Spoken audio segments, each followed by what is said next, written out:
Rajshahi silk একসময় ছিল বিশ্বজুড়ে সমাদৃত, সম্প্রতি মিলেছে জিআই স্বীকৃতিও। অথচ সেই সিল্কের ৯০%ই এখন নির্ভরশীল বিদেশি সুতার উপর। সরকারি সিল্ক কারখানা চলছে অনেকটাই নামমাত্র। তবে এবারে পুরনো গৌরব ফেরাতে উদ্যোগ নিয়েছে সরকার। চীনের প্রযুক্তিগত সহায়তায় আবারও রাজশাহী সিল্ককে বিশ্ববাজারে প্রতিষ্ঠার পরিকল্পনা করছে বস্ত্র ও পাট মন্ত্রণালয়।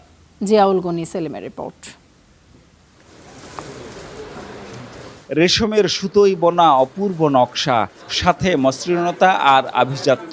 রাজশাহী সিল্কের এই বৈশিষ্ট্য একসময় মুগ্ধ করেছে দেশে বিদেশের মানুষকে, পেয়েছে জিআই পণ্যের স্বীকৃতিও।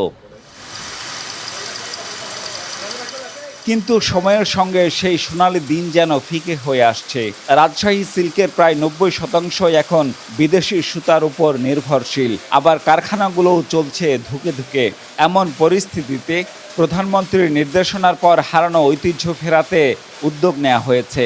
মঙ্গলবার বস্ত্র প্রতিমন্ত্রীর সঙ্গে রাজশাহী রেশম কারখানা ও শোরুম পরিদর্শন করেন চীনের জিজিয়াং সাইটেক ইউনিভার্সিটির একদল গবেষক। চায়নার যে টেকনোলজি, তাদের যে ফ্যাশন ডিজাইনিং, আমাদের যে মার্কেট প্রমোশন করা, ইভেন কি লোকাল এন্টারপ্রেনার যারা আছে তাদেরকেও বিভিন্নভাবে সহযোগিতা করার ক্ষেত্রে এই সফরটা তাদের প্রযুক্তি, তাদের অভিজ্ঞতা আমরা কাজে লাগাতে পারবো। চীনে হাংজৌ শহর রেশম নগরী নামে পরিচিত। আমাদের রেশমের প্রযুক্তিগত জ্ঞান, ডিজাইন এবং প্যাটার্ন রয়েছে। ভবিষ্যতে আমাদের একসাথে কাজ করার অনেক সুযোগ রয়েছে, যা বাংলাদেশ ও চীনের মধ্যকার সম্পর্ককে আরও এগিয়ে নিয়ে যেতে পারে। দুই দেশের মধ্যে সেতুবন্ধনের কাজ করছেন জিজিয়াং সাইটেক ইউনিভার্সিটির অধ্যাপক নুসরাত জাহান নিপা। মূলত রাজশাহী সিল্ককে বিশ্ববাজারে আকর্ষণীয় করে তুলতে এমন উদ্যোগ বলে জানালেন তিনি। রাজশাহীর এই সিল্কটাকে কিভাবে একটা লাক্সারি ফ্যাশনে আমরা নিয়ে যেতে পারি, শুধুমাত্র বাংলাদেশে না, আমরা দেশের বাইরেও তো বিভিন্ন বায়ার ডিল করছি আমাদের গার্মেন্টস সেক্টরে, টেক্সটাইল সেক্টরে। তাহলে সিল্ক এবং আমাদের হ্যান্ডমেড টেক্সটাইলটিকে কেন আমরা লাক্সারি ফ্যাশনে নিতে পারবো না? এই গবেষণার যাত্রা থেকে আজকে ওনাদের এখানে আসা। তবে সম্মেলনে কিছু শঙ্কাও তুলে ধরেছেন রাজশাহী ৬ আসনের সংসদ সদস্য, সাথে আছে প্রত্যাশাও।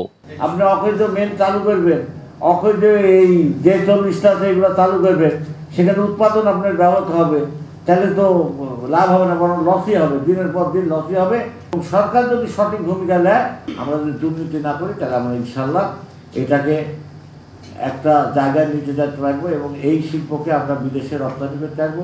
এই উদ্যোগ সফল হলে তৈরি হবে নতুন কর্মসংস্থান, বাড়বে রেশম চাষ ও দেশীয় সুতা উৎপাদন।